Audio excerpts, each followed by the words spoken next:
ایمان صرف معجزہ ملنے کا نام نہیں بلکہ مشکل وقت میں خدا کی مرضی پر سر جھکانے کا نام ہے۔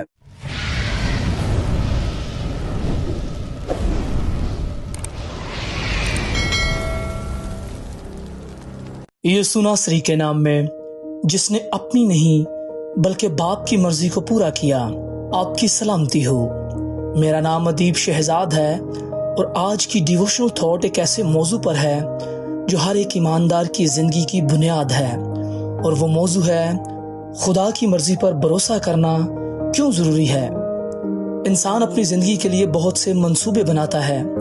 ہم چاہتے ہیں کہ ہر چیز ہماری خواہش کے مطابق ہو، ہمارے خواب پورے ہوں، راستے آسان ہوں، مشکلات ہم سے دور رہیں، لیکن زندگی ہمیشہ ہماری مرضی کے مطابق نہیں چلتی۔ کبھی اچانک دروازے بند ہو جاتے ہیں، کبھی دعائیں دیر سے قبول ہوتی ہیں، اور کبھی حالات اتنے مشکل ہو جاتے ہیں کہ انسان ٹوٹنے لگتا ہے۔ ایسے لمحوں میں سب سے بڑا سوال یہی ہوتا ہے، کیا خدا واقعہ ہی میری فکر کرتا ہے؟ بائبل ہمیں سکھاتی ہے کہ خدا کی مرضی ہمیشہ کامل، پاک اور ہمارے فائدے کے لیے ہوتی ہے۔